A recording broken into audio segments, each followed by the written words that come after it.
Welcome to the Secrets of Legendary Leadership podcast, where we share the genius and wisdom of leaders from across all industries who have built businesses and success. And it's all for you, the leader who wants to ignite their organization, inspire their people, and impact the world.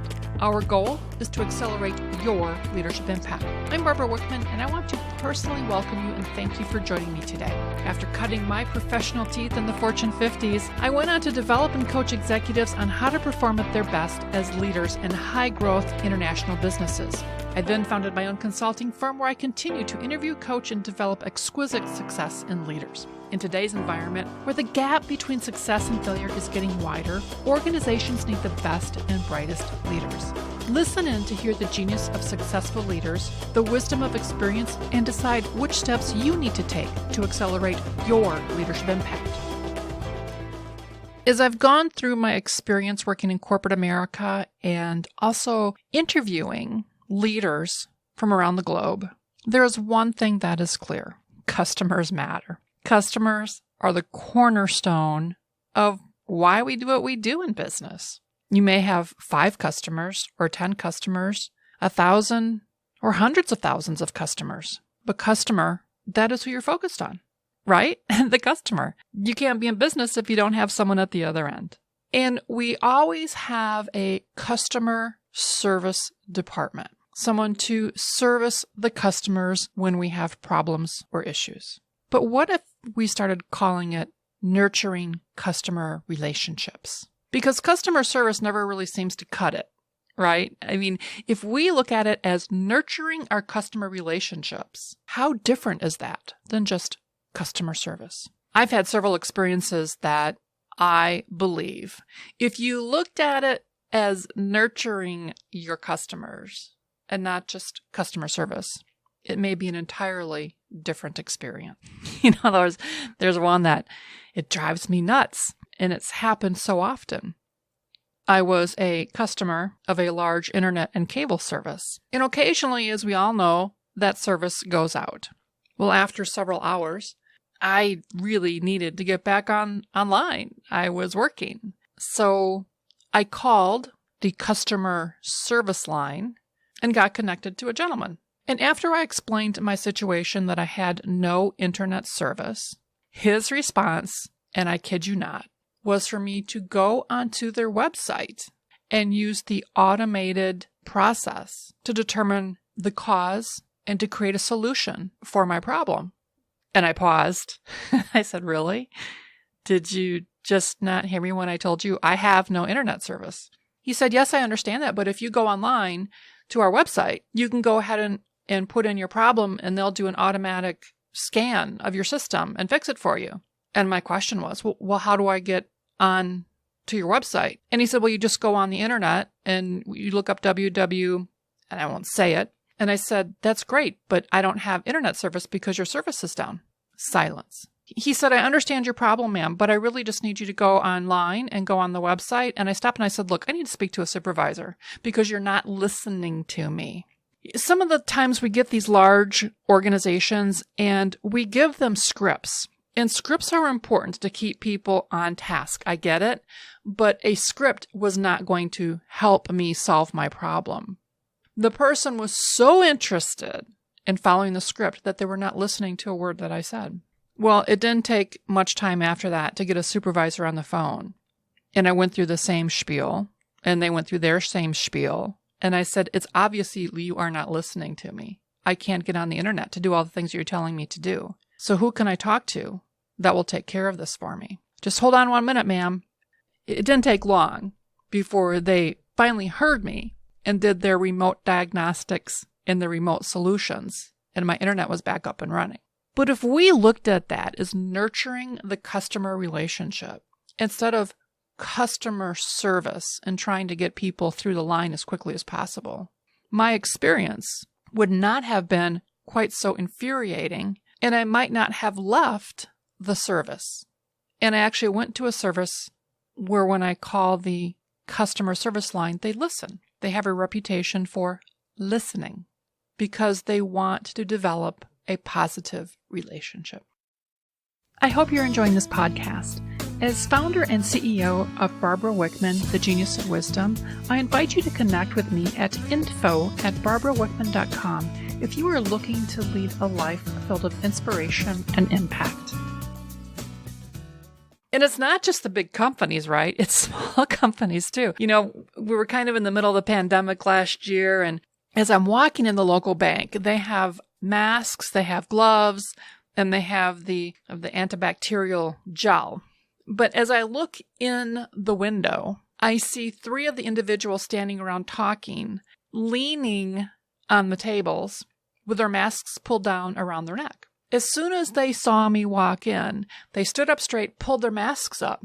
And as I walked over to the table to grab a deposit slip, this gentleman walked up and said, what is it that you need, ma'am? We can't have you touching everything because we have to come back behind you and clean everything up. Like, we have to sterilize everything. So what is it that you need? How can we help you? We'll get it for you. And I looked at him, and I'm sure the look wasn't a kind look. And I wanted to say, well, did you go ahead and sterilize it after you were just leaning on it and breathing on it with your masks down? Did you just sterilize the air before I walked in the door because you were all standing around here with your masks pulled down? You see, because they don't see you and you see them, that man inside the bank just made himself look like an idiot. Now the question is, do you call him out on it or do you let it go? I decided to let it go. But if I was in my true form, I would have said, so did you just take time to clean the air before I walked in here since you all had your mask pulled down before I walked in? But I decided not to because one of my favorite people works at the bank and I didn't want to do that to her. But here's the deal. If you were truly nurturing a customer relationship, how would you have handled that differently? As opposed to telling me, scorning me, because I was walking up to touch your table and your piece of paper, what if you would have approached it differently? What if you would have said, oh my gosh, we're so glad you're here. We know it's so uncomfortable to come to these public places these days. How can we help you? And then if I touched your table, don't treat me like a 5-year-old and tell me not to touch your table. Wipe it off when you're done, because frankly, you didn't wipe it off after you were done leaning on it. We do dumb, right? We do dumb when it comes to customers sometimes. I got an email confirming an appointment at a service provider the other day. And I walked in and they said, you don't have an appointment. And I said, yeah, I do. They said, no, you don't. It's not in our system. So I pulled up the email that confirmed the appointment and showed it to him. And the person looked at me and she said, well, you don't have an appointment. It's not on our schedule. And I said, well, I'm here and you confirmed it. And this person went on to say, well, when did you make this appointment? Who did you talk to? What did you agree upon? Were there other days you talked about? And I said, look, I had this conversation a while ago and you confirmed it with your email. And this person had the audacity to look at me and say, well, we didn't send that email. And I said, isn't this your company's name at the top? And she said, yeah, but we don't send those out. Those are automatic things from the scheduler. And I said, so it's attached to your schedule and it's automatic and sent out. Yeah, but we didn't send out. They sent it out. Oh boy. Whenever you say they, my first question is, who is they? Let's define who they is. And they is an extension of your organization. You don't get to defer and call them they. It's their problem. Guess what? It's your problem. This was one time I didn't back down because now I'm really irritated.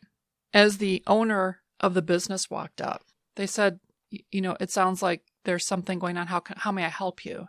And I explained the situation. And I said, instead of being treated as a customer at an organization where you've made an error, there's been no responsibility taken, no apologies made, and I canceled an appointment with someone really important to be here because this service is really important to me. And all I'm getting is pushback of that I made a mistake.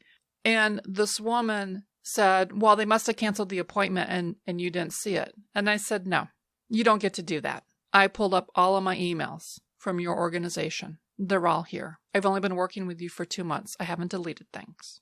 So I walked away with an apology from the owner. But there's just this need for us to be right and for the customer to be wrong in so many cases. And what are you doing to that customer? You are doing an absolute disservice to the customer, but also to your organization. You don't always get a second chance.